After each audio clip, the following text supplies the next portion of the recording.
Hello friends, welcome to suggestive education. Suggestive এডুকেশনে সকলকে স্বাগত জানাই। কনস্টেবল জিডি এক্সামিনেশন 2024কেও লক্ষ্য রেখে আমরা যে 2022-এর প্রিভিয়াস ইয়ারগুলো প্র্যাকটিস করছিলাম, তার আজকে 49 নম্বর শিফট। এক্সাম ডেটটা দেখো, এটা 1 ফেব্রুয়ারি 2023 এবং এক্সাম শিফট হচ্ছে ফার্স্ট শিফট। তো আজকের প্রথম কোশ্চিন বলছে, বেস লাল লিটমাসের রং ড্যাশে পরিবর্তন করে।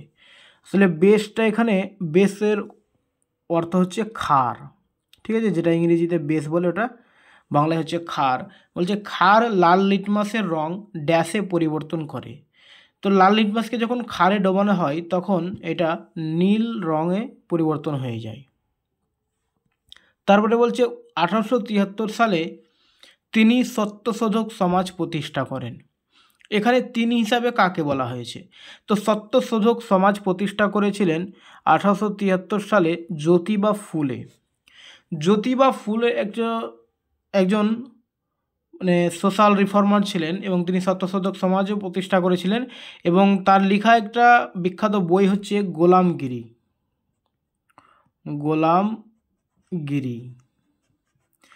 দেখো অপশন সি একটা লেখা আছে সাবিত্রীবাই ফুলে। এই জ্যোতিবা ফুলের স্ত্রীর নামই হচ্ছে সাবিত্রীবাই ফুলে। তিনিও একজন সোশ্যাল রিফর্মার ছিলেন এবং মেয়েদের জন্য, মহিলাদের জন্য অনেক প্রতিষ্ঠান করেছেন, অনেক কাজ করে গেছেন, ঠিক আছে।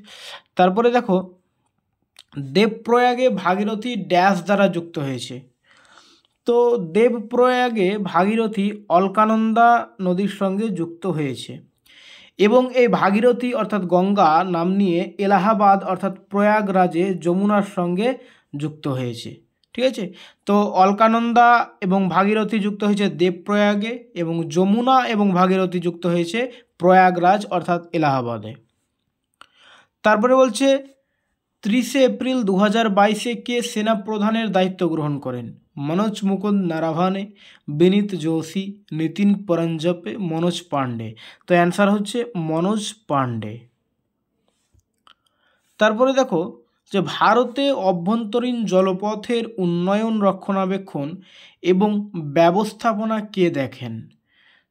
এখানে অপশান রয়েছে স্টিল অথরিটি অফ ইন্ডিয়া, ভারতের অভ্যন্তরীণ জলপথ কর্তৃপক্ষ, ভারতের ন্যাশনাল হাইওয়ে অথরিটি, ভারতের বিমানবন্দর কর্তৃপক্ষ। তো বুঝতেই পারছো তোমরা, এখানে কথা বলা হয়েছে অভ্যন্তরীণ জলপথের, তো অ্যান্সার হবে ভারতের অভ্যন্তরীণ জলপথ কর্তৃপক্ষ। নিম্নলিখিত রাজনীতিবিদদের মধ্যে কে 2022 সালের জুলাই মাসে ভারতের রাষ্ট্রপতি হন? তো 22 সালে জুলাই মাসে ভারতের রাষ্ট্রপতি হয়েছিলেন কে? দ্রৌপদী মুর্মু। এই দ্রৌপদী মুর্মু কততম রাষ্ট্রপতি? 15তম রাষ্ট্রপতি, 15th, ঠিক আছে।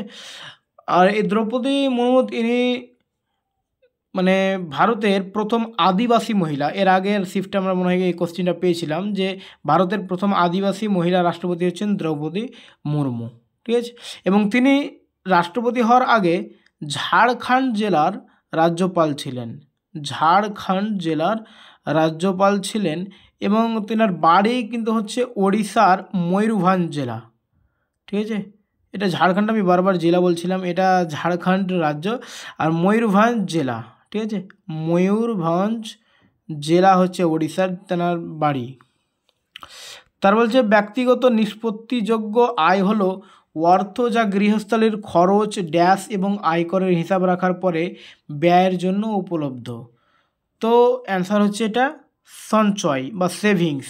কেউ যদি সঞ্চয় করে তাহলে ওটা গৃহস্থলীর খরচ এর মানে আয়কর হিসাবে রাখার পরেও ব্যয়ের জন্য উপলব্ধ হবে, ঠিক আছে।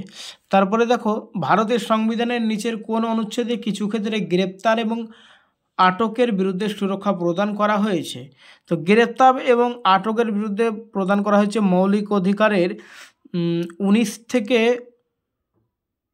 22 পর্যন্ত যে আর্টিকেলগুলো রয়েছে, অর্থাৎ শোষণের বিরুদ্ধে অধিকার, সেখানে রয়েছে। তো অ্যান্সার হবে আমাদের ধারা 22, ঠিক আছে। শিল্প উন্নয়নের অসুবিধা হলো টেকসই উন্নয়ন, দূষণ, উচ্চ রাজস্ব সংগ্রহ, অর্থনৈতিক প্রবৃদ্ধি। তো শিল্প উন্নয়নের অসুবিধা মানে যদি শিল্প উন্নয়ন হয় তাহলে অসুবিধা হবে কি? দূষণের অসুবিধা। নভেম্বর 2022 অনুযায়ী ভারতের কেন্দ্রীয় তথ্য সম্প্রচার এবং যুব বিষয়ক ও ক্রীড়া মন্ত্রী কে? তো অ্যান্সার হচ্ছে অনুরাগ সিং ঠাকুর। পরের কোশ্চেন দেখো, যদি 4 জন শ্রমিকের প্রয়োজন হয় এবং 7 জন কাজ করে, তাহলে অতিরিক্ত 3 জন শ্রমিক কোন ধরনের বেকারত্বে ভুগছেন? দেখো, যে কাজটা 4 জনে হয়ে যাবে অথচ 3 জনই এক্সট্রা রয়েছে, অর্থাৎ তারা ছদ্মবেশে রয়েছে, মনে হচ্ছে যে তারা কাজ করছে কিন্তু তাদের ওখানে দরকার নেই, তো এদের বলা হবে ছদ্মবেশী বেকারত্ব। নিচের কোনটি পরোক্ষ করের উদাহরণ? পরোক্ষ করের উদাহরণ হচ্ছে জিএসটি, এবং বাকি উপহার কর, সংস্থাগুলির কর্পোরেশন ট্যাক্স, সম্পত্তি কর, এগুলো হচ্ছে প্রত্যক্ষ কর, এবং পরোক্ষ কর হচ্ছে জিএসটি। তারা বলছে চুনাপাথর, চক এবং মার্বেল ড্যাশের বিভিন্ন রূপ। তো চুনাপাথর, চক, মার্বেল এগুলো হচ্ছে ক্যালসিয়াম কার্বনেটের বিভিন্ন রূপ। রাজস্থানের বিবাহিত মহিলাদের দ্বারা উদযাপিত বাৎসরিক উৎসব গঙ্গৌর হিন্দু মাসে ড্যাশ পালিত হয়। বলছে হিন্দু কোন মাসে গঙ্গৌর উৎসবটি রাজস্থানে পালিত হয়? অ্যান্সার হচ্ছে চৈত্র মাসে। তারপরে বলছে কোন দেশ 2020 গ্রীষ্মকালীন প্যারাঅলিম্পিকে সর্বাধিক স্বর্ণপদক জিতেছেন? তো 2020 গ্রীষ্মকালীন প্যারাঅলিম্পিকে সর্বাধিক স্বর্ণপদক জিতেছিলেন চীন। অর্থশাস্ত্র কে লিখেছেন? অর্থশাস্ত্র লিখেছিলেন কৌটিল্য। কৌটিল্যর আর একটা নাম কি আমরা জানি? চাণক্য। এবং চাণক্য বা কৌটিল্যের আর একটা নাম হচ্ছে বিষ্ণুগুপ্ত। কৌটিল্য, বিষ্ণুগুপ্ত, চাণক্য একটা মানুষেরই নাম, এবং তিনি বই লিখেছিলেন কোনটা? অর্থশাস্ত্র। এই অর্থশাস্ত্রে কী ছিল? অর্থশাস্ত্রে ছিল যে মৌর্য সাম্রাজ্যের মানে বিভিন্ন শাসন ব্যবস্থা সম্বন্ধে, সমাজ ব্যবস্থা সম্বন্ধে লেখা ছিল। অর্থশাস্ত্র বলতে এটা কিন্তু ইকোনমিক্সের বই নয়, এটা মৌর্য সাম্রাজ্যের শাসন ব্যবস্থার বই। আচ্ছা, বিশাখ দত্তের লেখা একটা বইয়ের নাম কি হলো? তো মুদ্রা রাক্ষস। মুদ্রা রাক্ষস। আর এই মুদ্রা